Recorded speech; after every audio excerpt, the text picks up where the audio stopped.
Aloha, everyone. Thank you so much for tuning in to another week of Trauma Recovery University. I am your host, Athena Moberg, and with us in the green room, of course, is your incredible co-host, Bobby Parrish. And we are so excited to have you all here tonight. Thank you for everyone that comes early and sending us your questions. As always, this is a live, interactive Q&A broadcast, and we are here on YouTube. And we invite you, as it says here on our little banners, go over to Twitter and tag us and use the hashtag #NoMoreShame and send us your questions if you are an adult survivor of child abuse. We show up here every single week. You are the reason we show up here every single week. We love to talk to adult survivors of child abuse, specifically adult survivors of childhood sexual abuse. So if that is you, you are in the right place, and we are so happy you are here. I want to give a very special welcome to anyone that is here for the very first time, and I want to say thank you to all of you that are here early. And I'm excited about this week's topic, and I'm excited to get all the questions that we're going to be getting from you guys. This week's topic is very important as we're discussing 3 stumbling blocks on our recovery journey.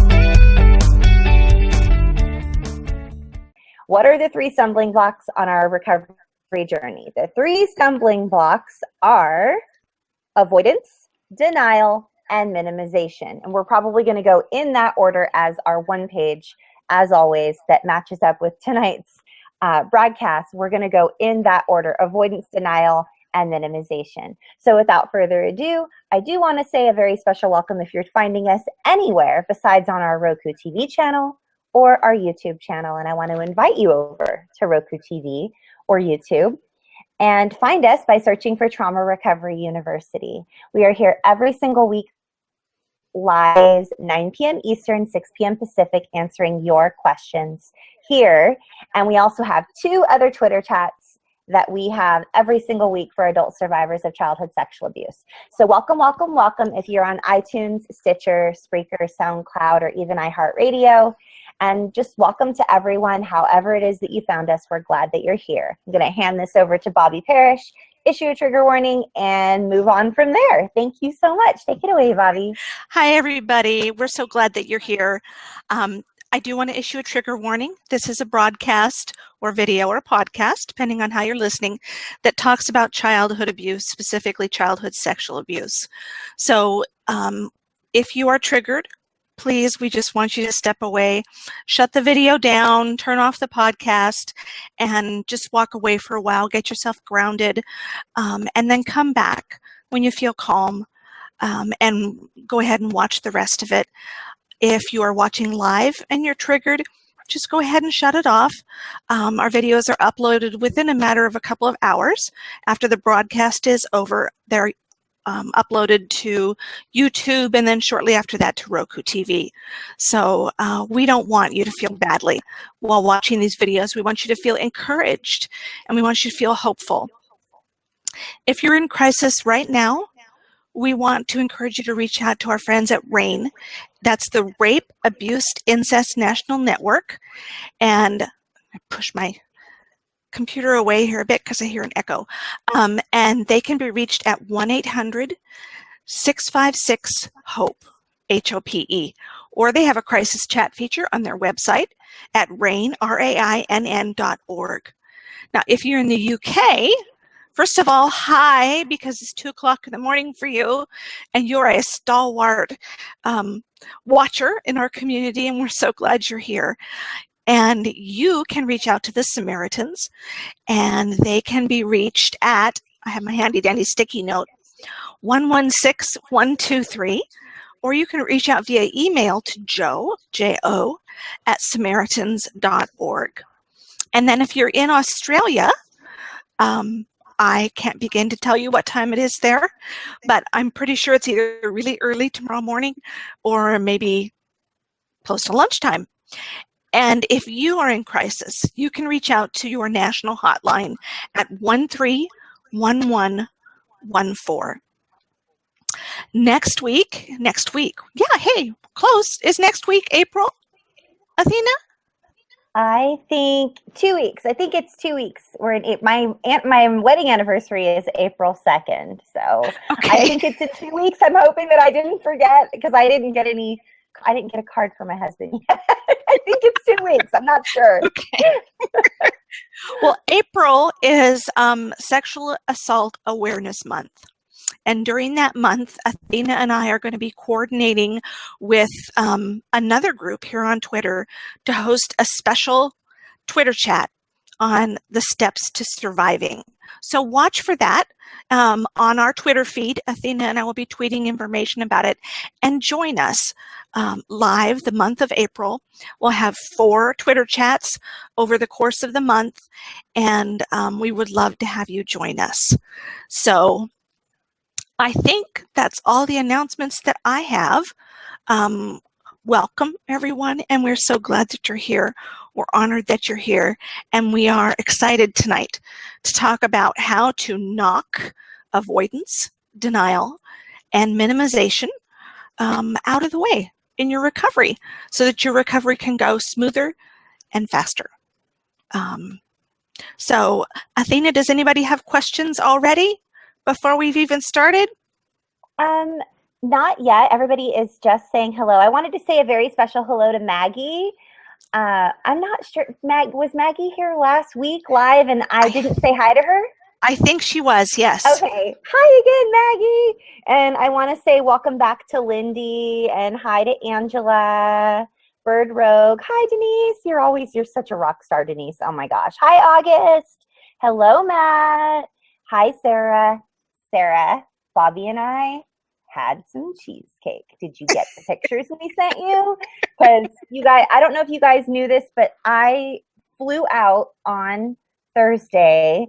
I landed in Dallas, Texas on Friday early morning, and Bobby scooped me up from the airport, and we went over to Barnes & Noble, and we sat and had coffee for a few hours. We had a business meeting, and then we went next door to Cheesecake Factory and had girl time, took some selfies, texted some of our friends some pictures of us with cheesecake, and then I hopped back on a plane. Bobby dropped me off at the airport, hopped on a plane, and flew to Columbus, Ohio, where I attended a business meeting, presented in front of 14 other business owners, and talked about our community and all the work we're doing and the nonprofit organization that Bobby and I are looking forward to starting this year, which we finally have a name for our nonprofit, and it is called, drumroll please, Bobby, 1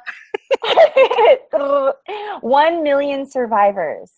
That is the name of the nonprofit organization that we're starting, because our goal and our dream is to reach 1 million survivors, 1 million of you beautifuls, with a message of hope and healing and wholeness. So please, please, please keep us in your thoughts and prayers and all that other good stuff. And just tell everybody you could possibly tell if they are looking for an amazing cause to support in prayer or thoughts or financially or whatever. Our goal is to launch this nonprofit organization so that we can offer tax-deductible benefits to anyone who wants to donate, so that we will never, ever, ever, ever have to charge any of you beautifuls. We don't want to have to ever charge our survivors for anything, because I just kind of feel like we've paid through the nose and through blood, sweat, and tears our whole entire lives with all the abuse we've been through. So we would prefer to raise money in other ways, like walkathons, 5Ks, 10Ks, half marathons, bake sales, yard sales, car washes, you name it. We're going to be doing all kinds of different fundraisers. And I also discussed, when I presented on Saturday in front of these business owners, I got a lot of suggestions, which Bobby and I had already talked about, with meetups, local meetups, kind of like a 12-step framework. There's a gentleman named Bill that started up the 12-step movement, the AA movement. And Bobby and I don't have 12 steps. We have a very, very, very awesome Moberg Parish trauma response model. And we have 3 steps that help our survivors move through our model. And we want to possibly go around, one of us or both of us go around to all the different places where we have survivors all across the country and the globe, and sort of form little factions, little meetups, and we call them huddles. We call them recovery huddles.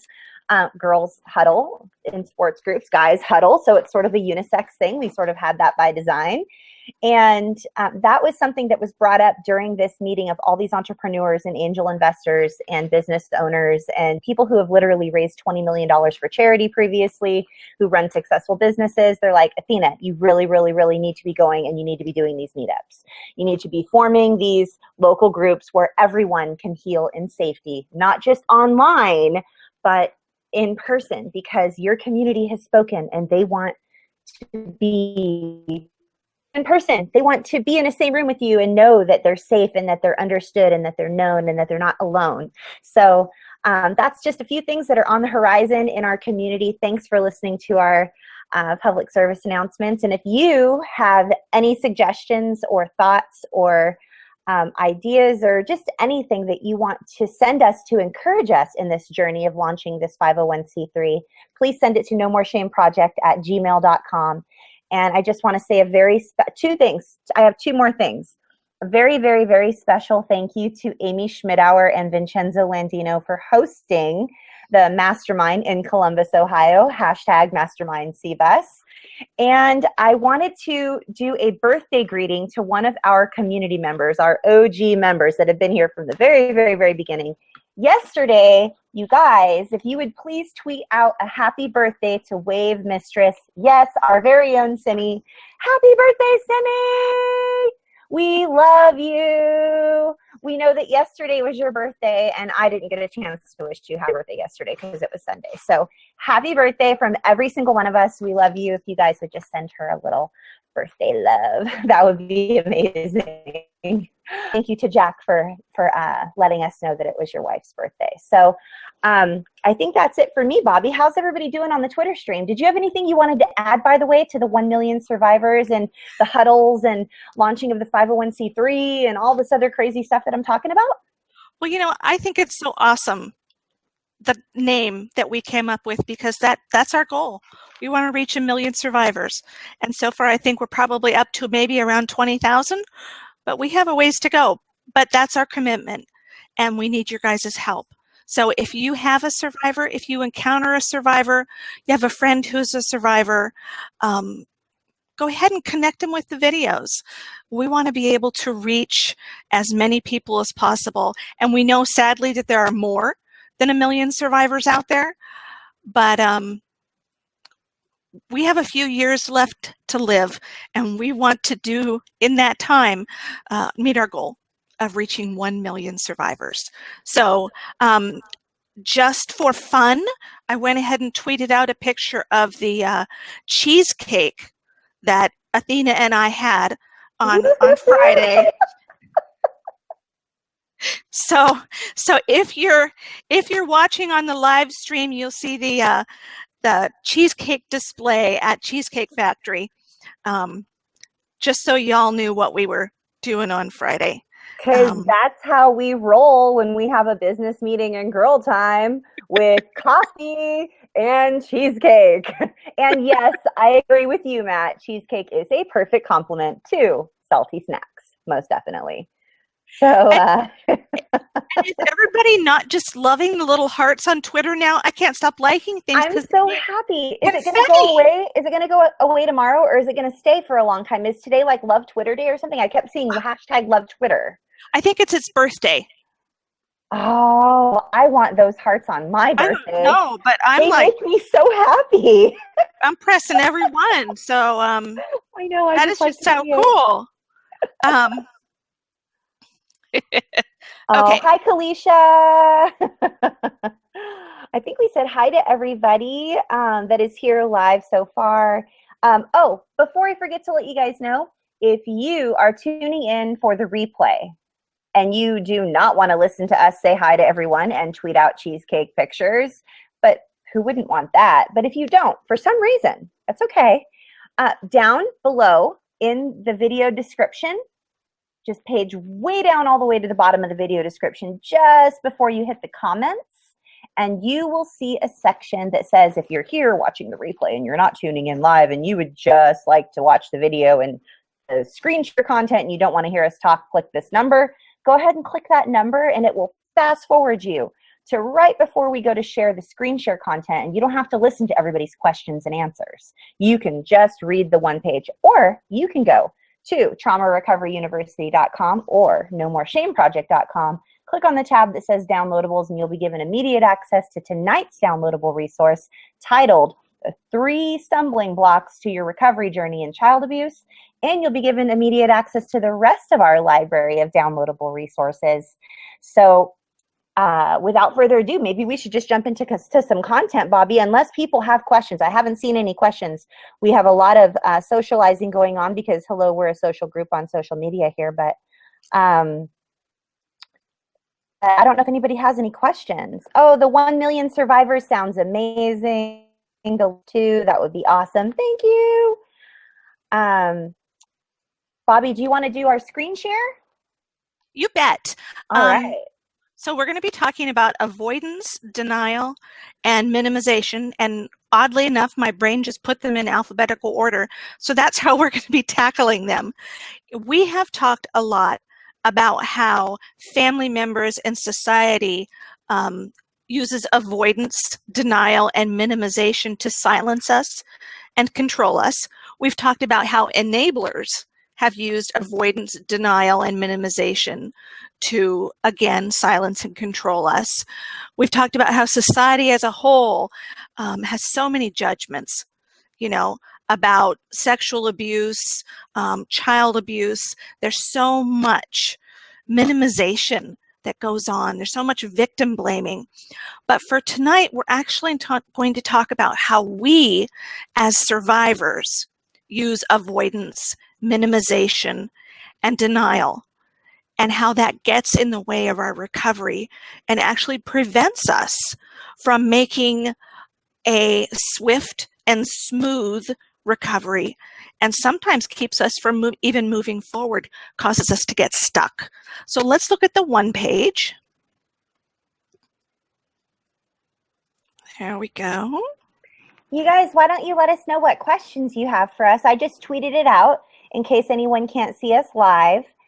But please let us know what questions you might have for us, and I'll be trying to answer them on the Twitter stream, and we will likely answer many of them on our comprehensive one page this evening on 3 Stumbling Blocks to Recovery.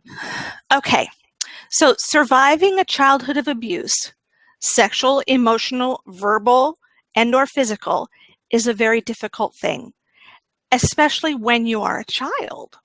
We look at it sometimes through our adult eyes and we see how hard it is, but it's even harder when you're a small child and you don't know what's going on, you don't understand it, and all you know is that it is a horrible thing to endure.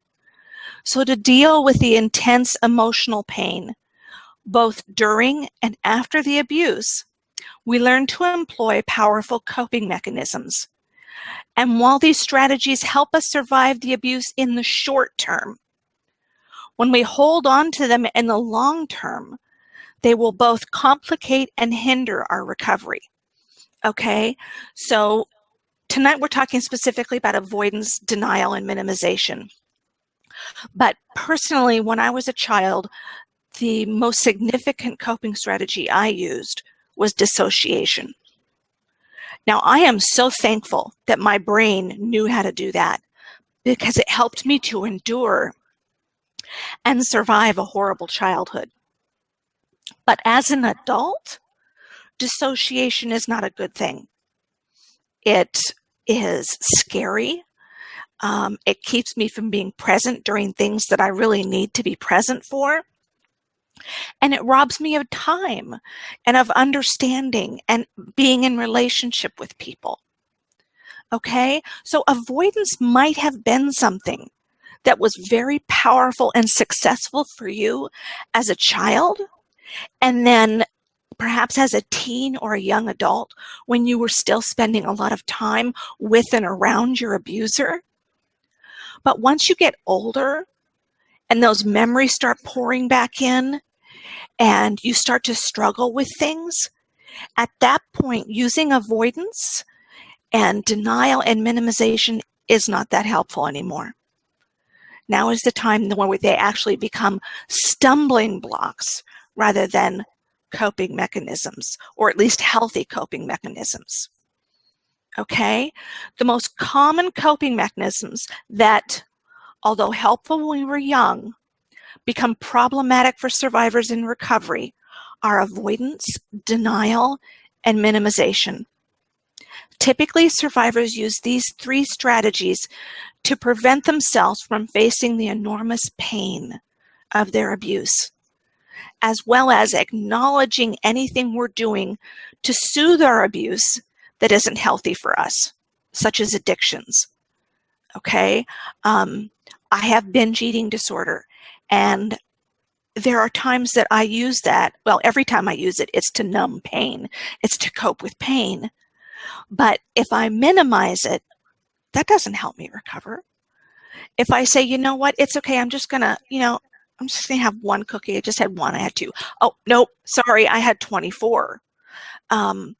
Not facing the reality and the full truth of what we're going through and what we went through as a child, again, that literally is like putting roadblocks. And we talked in chat this morning about how survivors like to be hurdlers. You know, we think if we just run down that road to recovery and we can jump high enough and far enough to clear some of those stumbling blocks without them tripping them up. But I promise you, if you try and avoid, or try and go over, around, you will have to circle back around and it still will be there. So while in our head we think, I can't face this, it is so painful, we try not to, but by trying not to, we're actually making it harder. And it's counterintuitive, it's paradoxical. And and I will freely admit, one of the most painful things to face in recovery, especially if you are a survivor of incest or your abuser was, an uncle, a grandparent, a family member, your grandmother, your mother, which is incest. I doubled back on myself there. It is so hard to accept that someone who was supposed to love and protect you actually chose to betray and hurt you. That is baffling. That is so agonizingly painful. And I see survivors time and time again hang on to things like self-blame, because it's so much easier to say, I did something wrong. I was a bad child and I deserved that, than it is to face the pain of knowing that the person who was supposed to love and protect us did not protect us. And in fact, they harmed us. Hey, Bobby. Surviving My Past says that he doesn't have too many issues minimizing the abuse itself, but he minimizes his recovery journey and the victories along the way for sure. Yes. August says she struggles with all of these: avoidance, denial, and minimization. Sarah says she minimizes her abuse and she thinks it is not that bad and it just could have been worse. I hear that a lot from a lot of my clients. Lindy says she struggles with dissociation, and so does Surviving My Past. And Sarah says she does it all the time and that she just doesn't want to face the pain and she's so scared and she avoids it. And Kalisha says, me too. I imagine I will always struggle with them to some extent. There's hope, Kalisha. It's not always and forever, honey. It will get better over time, and better over time. The more we press into our recovery journey, I'm not saying that everything's going to disappear and you're going to, feel perfect, but it right. Gets better over time. You get more resilient over time. And Kalisha says she's currently struggling with minimizing her need for recovery. I do that same thing, Kalisha. You're not alone. And August says that she feels guilty about healing sometimes, like I shouldn't be this broken and I shouldn't need this much help. And then she feels horrible. August, I want to share something with you. I have a client that's struggling with this right now. In fact, I have two clients that are struggling with this right now.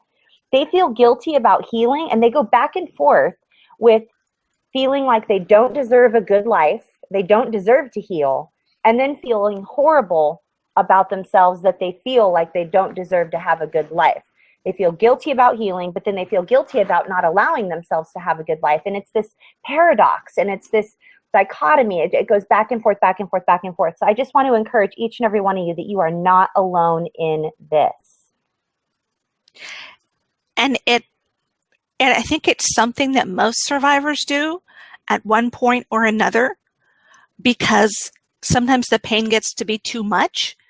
But we're going to talk further down here in the one page about ways that you can help mitigate some of that pain. We're going to talk about safe support people. We're going to talk about going slowly. But the reality is that it does us really no favors to use a lot of avoidance, denial, and minimization. But at the same time, there are ways to make it better. And there are ways that you can face the pain and not feel so overwhelmed. So let's talk for just a minute about the difference between avoidance, denial, and minimization. Okay, so avoidance is turning our back on or steering away from an issue about the abuse or current dysfunctional behaviors, like overeating, using food to soothe, alcohol or drugs. So avoidance says, I see the issue, but I refuse or choose not to acknowledge it.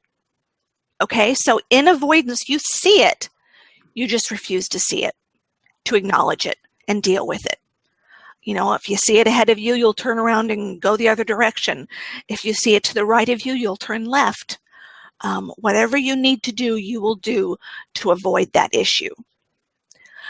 Denial is telling ourselves that an issue doesn't even exist. Now, sometimes denial can be so strong that it's subconscious or it's unconscious.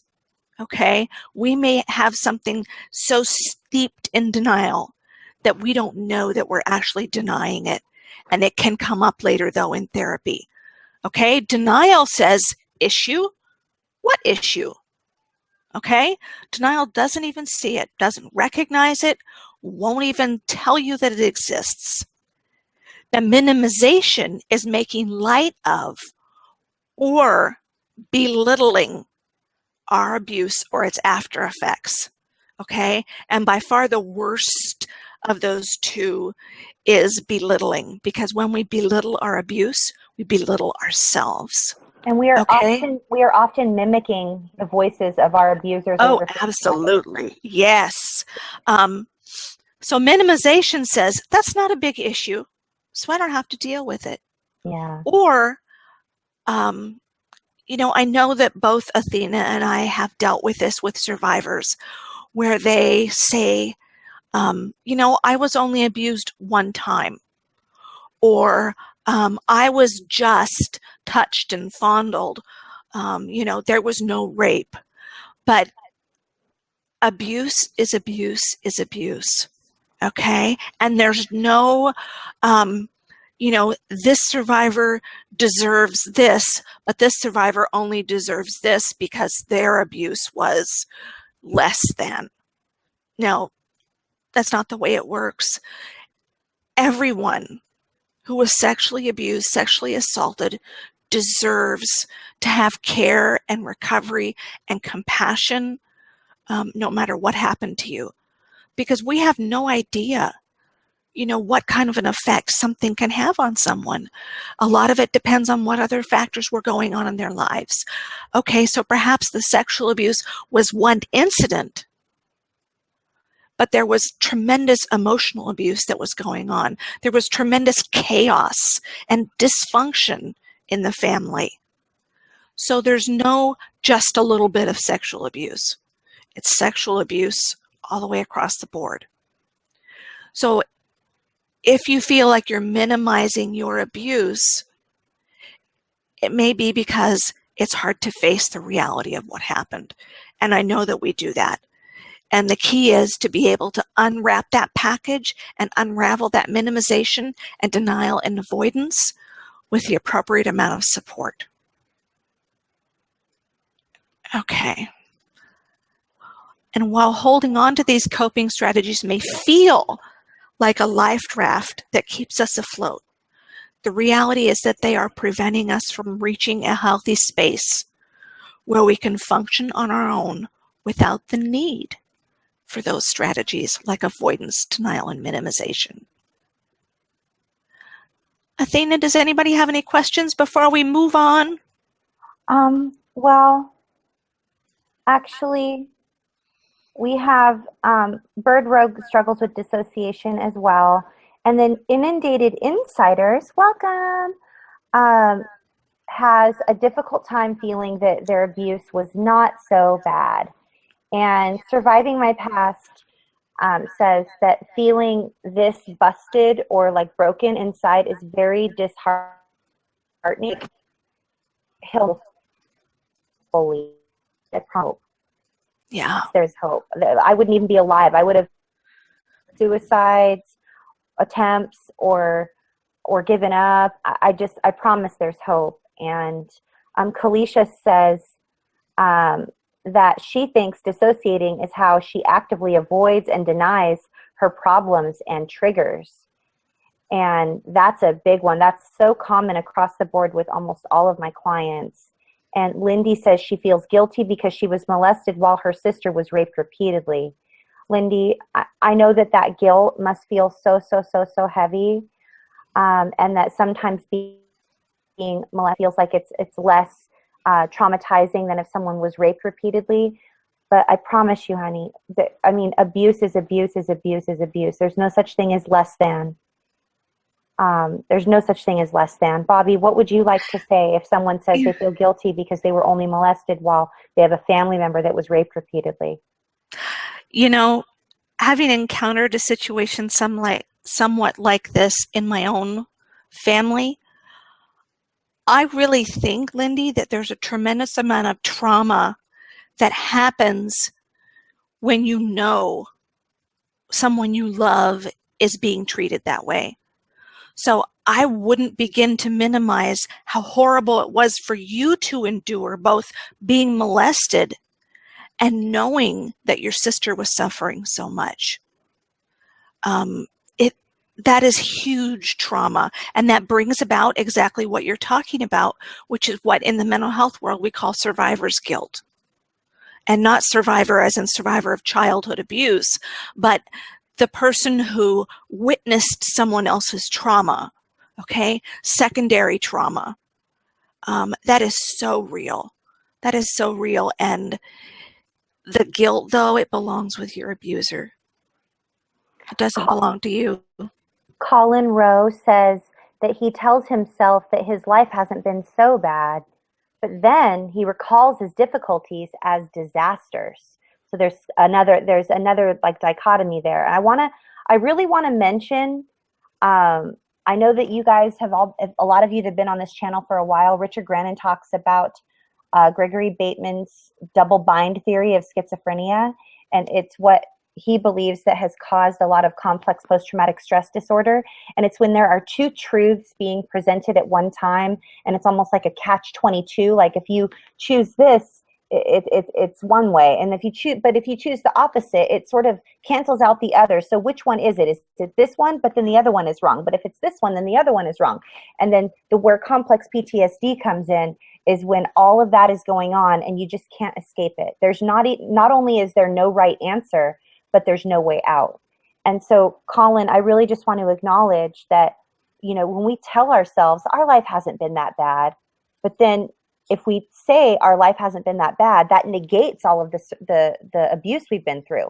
So, and then we look at all of the difficulties we've had in our life and we're like, oh my gosh, my life is a disaster. But then that will negate the fact that we're doing okay and that we're making progress. And it just feels like this circle that we go around and around and around and around. And it can really cause it's crazy making. We're going through this crazy making circle. So I really want to encourage you, Colin, and tell you, you're not alone. You're not the only one that feels this way. Chances are, I'm not a medical doctor and I'm not a board certified psychologist, but you could be living with complex PTSD, and I promise you that you will heal from this. It takes a lot of work, but you will heal. You will begin to feel more whole over time as you press in your recovery journey. You're not alone, Colin. Bobby, did I lose you? I'm so sorry. No, I'm here. I was reading. Oh, Leanne's here. Hi, Leanne. She couldn't join. She can't join on video, but because she's studying for a test. We hope you do good on your test, Leanne. Inundated Insiders wants to know if minimizing symptoms go along with. Oh, could you resend your tweet, Inundated Insiders? Does minimizing symptoms go along with that? Go along with what? Let us know, and we will respond. We want to make sure that your questions get answered. That's why this is Q&A. You bet. Washington is back. Ilona Washington says she dissociates every day, multiple times a day. And she loses count and spaces out and zones out, even during flashbacks too. And Matt does the same thing. Yeah. We did a video about dissociation. So if you haven't had a chance to watch that yet, go to the YouTube channel and look for that one. I wish I could tell you where it was in the realm of the 100+ videos that we've made, but I cannot. I'm sorry. I don't know where it is. I think it's back. I think it's towards like a year and a half ago, you guys. I think dissociation was the beginning. Yeah, so just put in Trauma Recovery University dissociation. Yeah. Oh, here's Jen. Jen. Oh, I don't see. Oh, hi, Jen. Aw, yes, please do jump in. Oh, doing parts work, as the therapist calls it. I'm assuming that's from possibly DID. I know. We all have parts, you know. Yep. Oh, no. Her dissociation has gotten bad again. Jen, you are not alone. You are not alone, Jen. Oh, Athena, did you see how Inundated Insiders said, me too? I put my son in therapy and it triggered my memories at his age of 3 years old. Oh, boy. That happened. And I know very, very well. Oh, my goodness. Oh, no. That is very common. That is very common when we try to help someone else. And it's interesting when we immediately jump conclusion on how to care for our loved ones. And we're the ones that actually needed care. And we almost needed those little ones to come along and need some help so that we could give ourselves permission to get the help we needed. Isn't that interesting, Bobby? I think sometimes we don't even realize that we have those issues going on. We don't realize we're a survivor. It is so common, especially for women when they have a child, for all of that to come tumbling out. And I'm not sure exactly what that is, whether it's because we have a child, you know, and we're remembering when we were once a child. I don't know exactly what it is, but it's not uncommon. I think it has something to do with our reparenting, because it triggers something maternal in us. And then that, like, it's our fully functioning adult being maternal. And then there's this inner child in us that needs to be reparented because they were never cared for or paid attention to. I think there's some sort of correlation. We have Lorraine Matthews here. I don't think has Lorraine been here before? Hi, Lorraine. Oh my goodness. She looks familiar. Well, welcome back, Lorraine, unless this is your first time. And if this is your first time, welcome, welcome, welcome. Lorraine is so tired of this fight. She is so tired of being brave. And she has confronted and lost half of her family. And she just wants to be a mom. Oh. You guys, this journey sometimes, you guys, this recovery journey, it can be so lonely and so isolating because our family members often are not ready to accept the reality that the abuse actually happened, because that would cause one little thread to unravel, which would cause the whole sweater to unravel. Yep. And they don't feel that they are mentally strong enough to handle the reality of looking back on their life and realizing that the way they thought they saw it was not actually the full reality. So it's not, I really want to encourage you guys that it's not a reflection on you and anything that you have done wrong when your family members are not willing to recognize, or they actually scapegoat you or isolate or stay away from you and you lose family members. It is not a reflection of your sharing of your story and that you've done something wrong. You're actually being extremely strong and you're fighting for your own mental and emotional well-being. It's actually, and I'm not trying to diss your family here. That's not why I'm here to like crucify your family or anything, but it's more of a sign of weakness and right on topic, denial, minimization, and avoidance on your family's part. And it, I'm not judging them. They just might not be ready or emotionally strong enough to handle the truth. Bobby, what are your comments on that? I think that that's so true, especially enablers who know that they actually have a bit of fault to play in the abuse. You know, they knew on some level, either very consciously or a little consciously, that something was going on. And so they feel to blame. And so they will avoid and deny like crazy to help themselves feel better. And sometimes our abusers are so ill, their mental health is so bad that they cannot always acknowledge that what they did was wrong. But enablers walk that line of seeing what happened and knowing what was wrong and choosing to cover up, choosing to enable. And it's so hard when we try and stand up and speak our truth and we're the one gets chucked out of the family, when we're the one that's telling the truth and we were the one that was victimized. And it's just wrong. It's unjust, as if we haven't suffered enough injustices in our life. But you know, that's why we're here. That's why Athena and I are here every week. That's why our community shows up every week. This is why we have Facebook support groups. This is why we have 3 Twitter chats a week, because so many of us are virtually orphans. So many of us. I'd say probably 75% of us have some sort of estrangement from our family. I think the percentage may be even higher, honestly. Yeah. So that's why we're here. We're here to help provide you with that support. Yeah. Sarah says she thinks she struggles with that she has no evidence that she was ever abused, and she doesn't have any witnesses, and it's only her who is saying what's happened.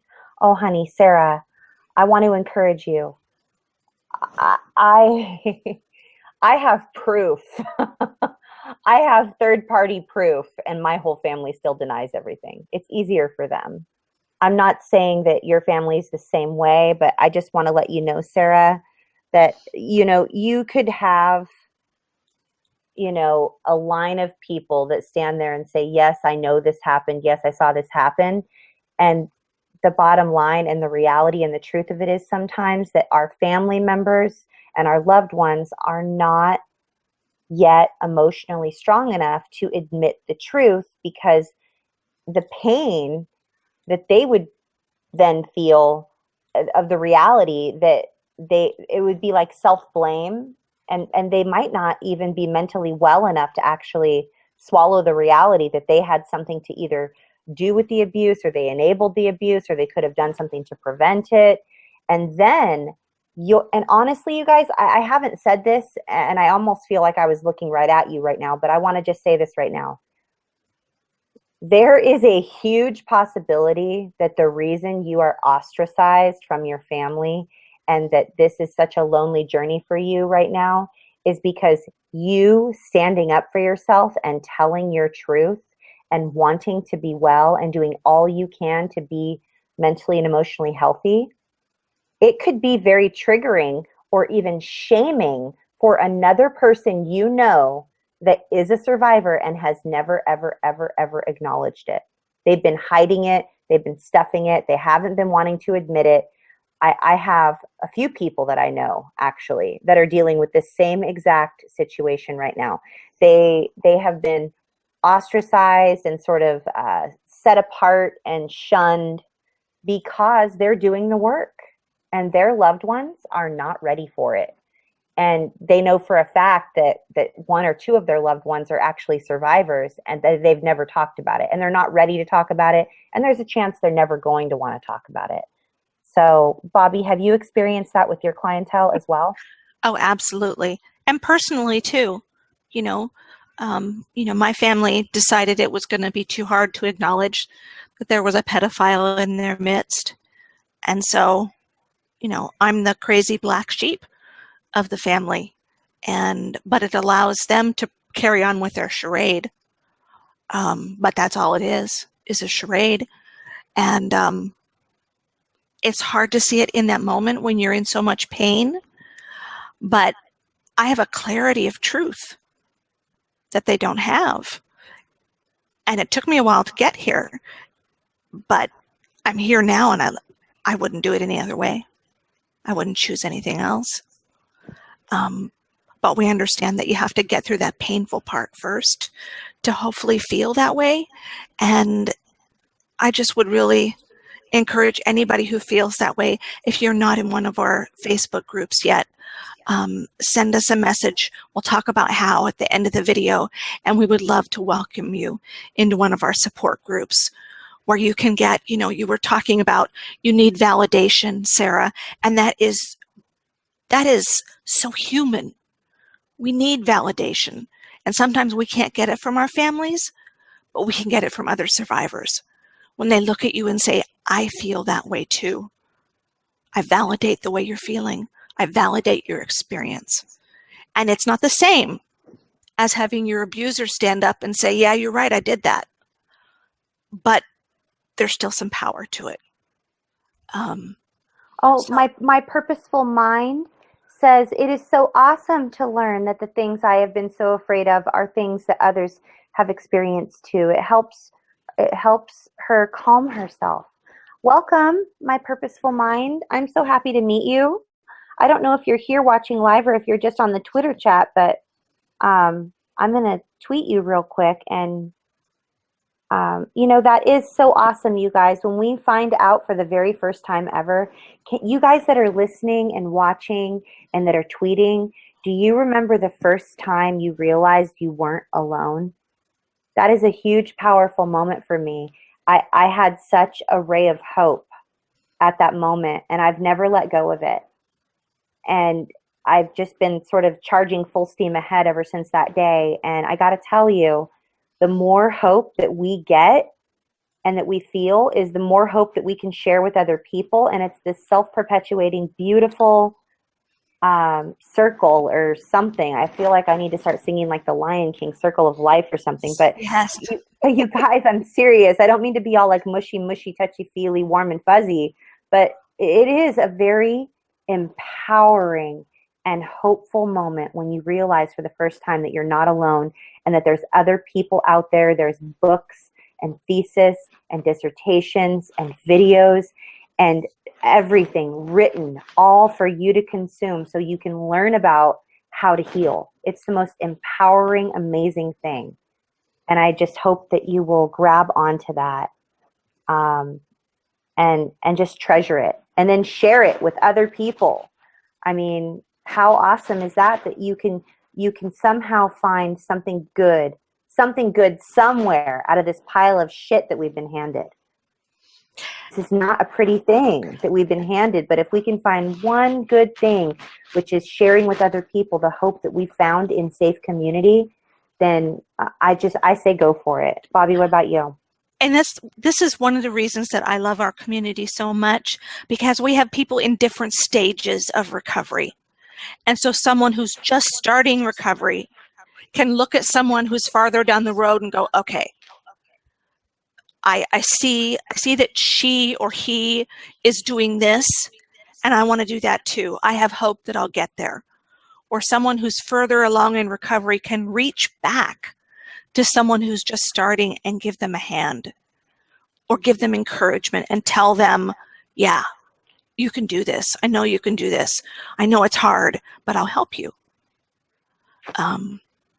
It is just like Athena said, it's just one of the most awesome things in the world to not be alone and know there are people before you, behind you, next to you on this journey.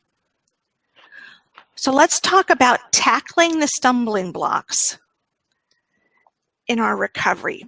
Yes. So to do that, utilize these tips. The first one is take an inventory of your life. Are you using any of these stumbling blocks to prop yourself up on a day-to-day basis? And the second one, if you cannot spot any, ask a safe person if they think you use any of them, and if yes, how you do. Okay? So at first we may not see them, we may not be able to spot them because they have been an unconscious part of our daily living since we were young. But others might be able to see them. And certainly don't ask anyone who's not safe, because we don't want anybody tearing you down or judging you. We want someone who's going to be able to help you spot these things out of love and concern for you. Then identify why you use avoidance, denial, and or minimizing. And hey, I've been through all three, so I get the and in that sentence right there. Is it to avoid something, facing something painful? Is there something you don't want to confront as a reality? Okay, so is it that it's too painful to confront all the horror that was your childhood? Or is it too painful to confront the fact that right now you have issues with rage because you haven't processed your recovery? That's hard. It is really hard to admit that because of unprocessed issues, we are engaged in something that's harmful to us and potentially harmful to our loved ones. But you can tackle it. You absolutely can. Reach out for help to address the emotions and behaviors you are using and the coping mechanisms the ways that you're using them, what you're not facing. Do you need a counselor, a coach, a safe, supportive friend to support you as you tackle your avoidance, denial, and minimization? And this next one, I think, is a really key issue. Focus on truth.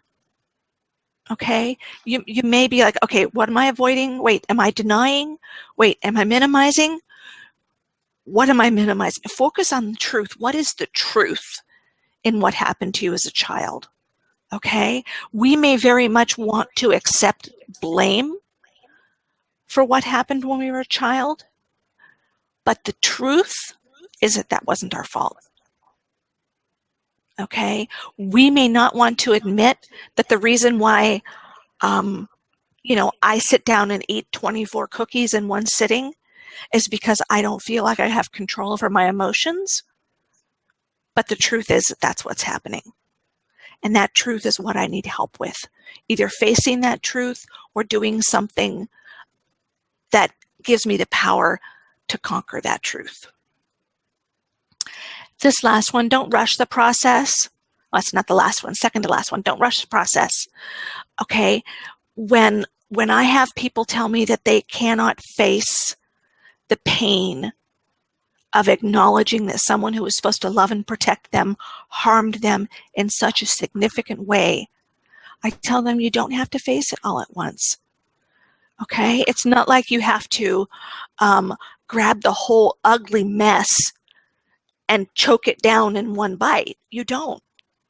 We can take it step by step. We can take it bite by bite. And then in between times when we're taking it bite by bite, we will practice grounding strategies. We will practice containment strategies, whatever we need to do so that in between the bites, you can still live and survive and thrive. I was just tweeting the same thing. I was saying that our memories come slowly and our brains protect us from remembering too much too soon. Yes. Our brains are amazing that way.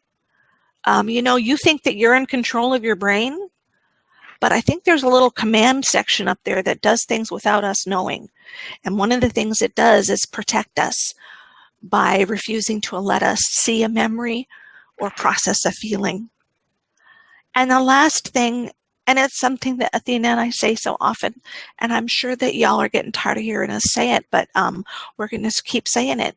Utilize community to get validation, support, and feedback throughout the process. Safe community, please. Yes, safe, please. Supportive community. Please, yes.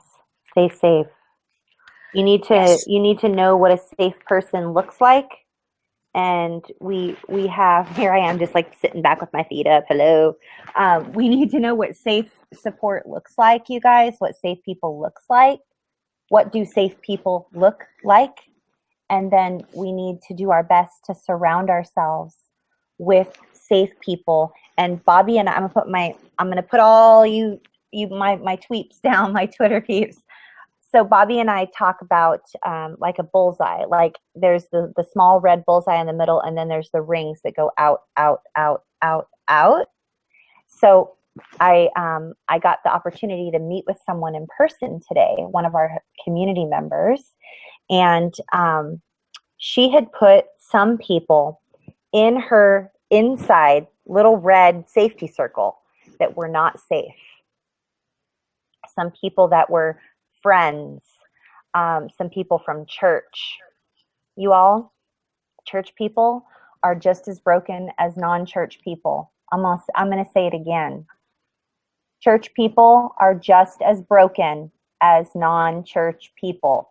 Church isn't this automatic, awesome, safe place where you just get to let all your walls down and show up completely vulnerable like everyone's safe.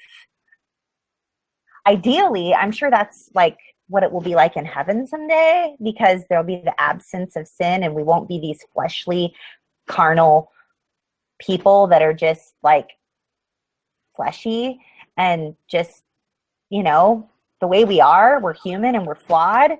But our safe circle, you guys, our safe circle, it should have like someone that we know will love us unconditionally and not judge us if we aren't perfect or if we're not okay. A person inside your safe circle is someone that knows that it's okay to not be okay. That's why Bobby and I have worked so hard over the last couple of years to organize and facilitate globally accessible safe groups for survivors just like you to come heal in safe community with other survivors. Am I saying that every single person in every one of our safe groups is a safe person that belongs in your little inner circle, your little red bullseye circle? No. Just because they're in our safe group and we have all these different safe groups doesn't mean that they are your safe person, okay? Just like church isn't filled with all safe people. Everybody's human and everybody's flawed and everybody has a different personality, and not everyone is going to be your safe person. But we do our best with our vetting process to invite survivors to all come in and heal in safety, and 99.99999% of the time, everyone is very, very, very cognizant and respectful and kind to everyone else. We have a zero tolerance policy for abuse. Does that mean that everyone's going to be your bestie? No. Does it mean that you're going to be met with kindness and consideration and non-judgmental love? Yes. So I hope that that's clear. We really want you all to have like that inner safety circle, the person that's like your safe person that will not judge you. Not everybody has that, but we have safe groups that are globally accessible online that we would love to welcome you into. We're going to screen share something in just a couple of minutes to help you get welcomed into safe community. If you're a survivor healing, doesn't matter what country you're in. We have people from 57 countries. So, Bobby, would you like to comment on that or tell everybody anything? I want to talk about this. August sent out a tweet that said, "My family always reminds me that they hate drama, so I'm scared of ever sharing my truth." Okay, so they have judged you, August, and they have told you already they don't want to hear what you have to say, even though they haven't said it directly about abuse. And then my purposeful mind shared a really powerful analogy. And she says, "I am too. I don't just have baggage, I have 18 wheelers, and I try to keep the drama locked in them." And that's a powerful analogy to me. And I love analogies because I'm such a visual person. And that's a heavy load to carry on your own. And I would certainly invite you and anyone who's feeling a little lost or alone to contact us and try and get into one of our support groups. And we'll talk about that here in a minute. When you're ready. Athena, are you ready for me to put those things up? I think I am. I think I am. I just wanted to say hi to my purposeful mind, and I wanted to say hi to Phoenix. I wanted to say hi to Tracy and any of you others that joined us a little bit later on in the chat. We're so happy you're here, and we're just grateful for each and every one of you. I know we say this every single week, but you all are the reason we show up every week. This isn't some promotional sales webinar. We want to like sell you a whole bunch of stuff. At some point down the road, we will be offering you different ways that you can, have resources that are free resources and paid resources. But this is just a weekly place for you to come and hang out with other survivors and feel safe and feel understood and feel less alone. So thank you for being here, you guys. We're gonna pop up a screen share for first-time viewers, first-time people, or those of you who are just hanging out and want to hear us talk. We love you and appreciate you, but we want to specifically just welcome, if you're a first-time person and someone welcomed into one of our safe communities, we're going to show you an easy 4-step process on how to get welcomed in. And for the little gal, the older gal, maybe you're older or your voice was just a little scratchy, that called me on my cell phone and left me a voicemail that you can't get on Facebook and you can't do email and you can't do all. I need you to know the only way to get plugged into Safe Community is through Facebook. So I'm going to need you to figure out Facebook. I'll try to return your phone call when I get to the airport, but I'm traveling right now. And I don't normally take a whole bunch of calls on my cell phone. So I need you to find us on Facebook so we can welcome you into Safe Community and get you into a situation where you can heal in safety with other people. So go ahead and do our screen share, Bobby. Thank you, everyone that showed up this week. Okay, let's talk about how you can get involved in Safe Community, because we just love it and find it so healing. As Athena mentioned earlier, we have 3 Twitter chats every week. The first one is Monday. It's at 10 a.m. Pacific time and 6 p.m. Greenwich Mean Time in the UK. And we've had a bit of a bobble here the last 2 weeks as the US hit daylight savings time before the UK. But starting next Monday, we'll be back on track. So 10 a.m. Pacific time to 6 p.m. Wow, that would be long, wouldn't it? An 8-hour chat. Oh, so, yeah. We could probably do it happily. We would be like, yay, 8 hours. Marathon there. People would probably pay to have us stop tweeting. Right? We would break the internet. So the hashtag for that is CSAQT, which is Child Sexual Abuse Question Time. And then the second Twitter chat of the week is, if you're live with us right now, you are participating in that. It is a video Twitter chat interactive broadcast, and the hashtag is No More Shame, and that is at 6 o'clock Pacific Standard Time on Monday evenings and 2 o'clock in the morning in the UK. And Tuesday evening, then we have the original sex abuse chat, hashtag sex abuse chat, and that is at 6 p.m. Pacific, 9 Eastern, and Wednesday at 2 o'clock in the morning. If you would like to watch our live broadcast and tweet at the same time, Athena, with all her wonderful computer skills, has set up a page where you can watch the broadcast, and right below it, you can tweet into the Twitter stream. And that is at bit.ly/trauma recovery U. And the T, the R, and the U are capitalized, and that's important. Bit.ly counts capitals. If you would like to join one of our Facebook support groups, there's a 4-step process, and it really is this simple. And we would prefer that you use this process much more than emailing us or sending us a message on our business pages, because this is the way that we get notifications so easy. And we can access our messages on Facebook so much more easily than we can our email. So the first thing you need to do is like the Trauma Recovery University page, and then send Athena and I friend requests, and send them to both of us, because one of us may be able to get to you before the other. There's a pretty big time difference between she and I. I'm in Dallas and she's in Maui, except for tonight, where she's on the East Coast. And so one of us just may be able to get to you first. So send a friend request to both. And then after your friend request has been accepted, send us a Facebook message. This is something similar to, I'd like to heal in safe community.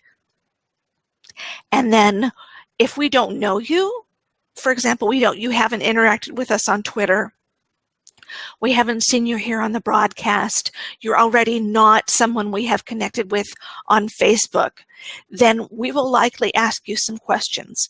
And that is exactly because of what Athena was talking about earlier.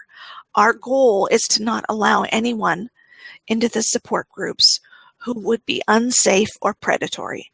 So if we don't know you, we're going to ask you a few questions, and we would ask that you please be patient with that, and please not be offended that we're either singling you out to ask questions or testing you or anything like that. And then we will welcome you into one of our support groups, and we will post an introduction so people know that you're new and they can greet you. And he's very friendly. Yes. The members of our community are very, very friendly, and not everyone is really super active in the groups. Like, some of the groups have like 60 people, some of the groups have like 170 something people, some of the groups have like 120. Like, it depends on which group, after we meet with you, like which group we put you in that we think that you're going to be the best fit.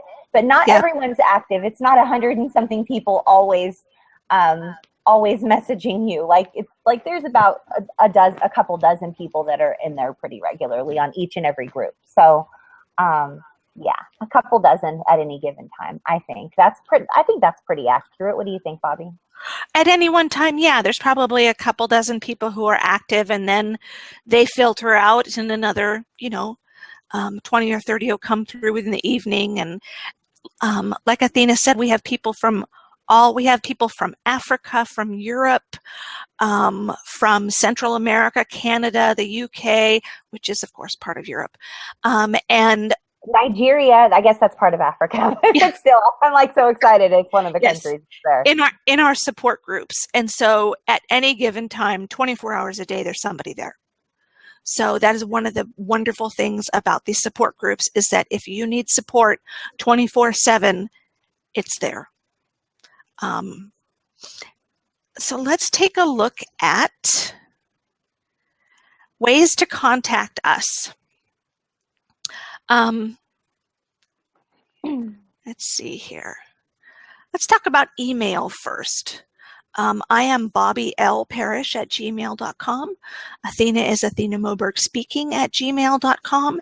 And we have our joint email address, which is No More Shame Project @gmail.com. On Twitter, I am Bobby L. Parrish. Athena is Athena Moberg. And then Trauma Recovery University is Trauma Recovery U. And there the capitals don't matter. Twitter doesn't. Pay attention to uppercase, lowercase.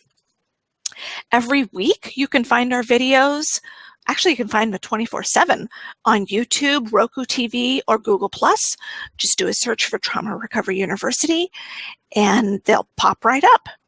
If you would like to connect with us on Facebook, we have our Trauma Recovery University page.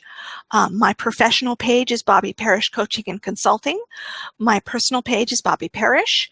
And then Facebook, Athena has, wow. Oh, okay. Athena has her professional page, which is Athena Moberg Speaking, and then her personal page is Dawn Athena Moberg, because somebody else out there named Athena Moberg took her name. So she has to use her full given name. My full birth name. Yes. Which is kind of funny because if we would have kept it, like my parents wouldn't have changed it, it would be like Aurora Borealis or something, because they're hippie. You guys, I told you my parents were hippies. They like to party, sex, drugs, and rock and roll, and I was Aurora Borealis. So true story. Hey, so you're sitting in the dark, sweetie. Am I? I'm so sorry. I know it's. No. I'm in the East Coast where it is 10:15 at night, you guys. So I have a light here. I have a light on my face, but the rest of the room behind me is completely dark. So you look like kind of like a talking head. Oh no. Oh no. Well, we're going to let you guys go, and we're so grateful for each and every one of you who show up every week to support one another. This trifecta, this video we did tonight, the topics this week, it's really one of those topics that it's an evergreen topic. This is not a topic that we're not ever going to need. This is a topic that we could literally talk on every week for a month. We could do a webinar series. We could write a book on the trifecta. I mean, this is something that is so applicable to every single survivor, you guys. I don't know any survivor that hasn't struggled with one of these, either minimizing or avoidance or denial, or the trifecta of all three. So if you're feeling frustrated with yourself or overwhelmed or whatever it is that you're feeling because you do struggle with avoidance and denial and minimization personally, please know that you're not alone. We have a global community of I don't even know how many thousand survivors in 57 countries, and I guarantee you every single one of them has experienced one or all three of them at some point or another in their recovery journey. So you are in good company. Bobby, what would you like to say to everybody before we say goodbye? I just want to let everyone know that next week, so that would be the 29th of March, we're going to start the week talking about inner child work in recovery. And some of you may think that that's kind of hokey strange, but I promise you we're not going to talk about it in a hokey strange way.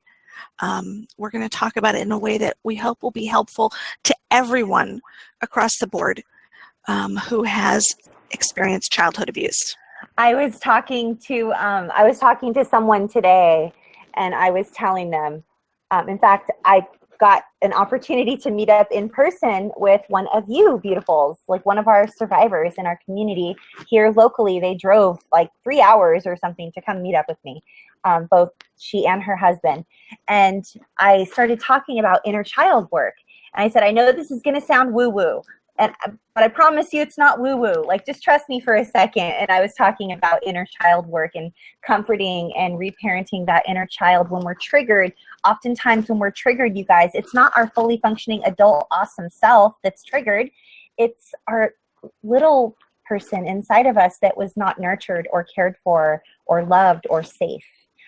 They're the ones who are triggered, and they need us, the awesome, fully functioning adult versions of ourselves. Hello, high five, we are awesome.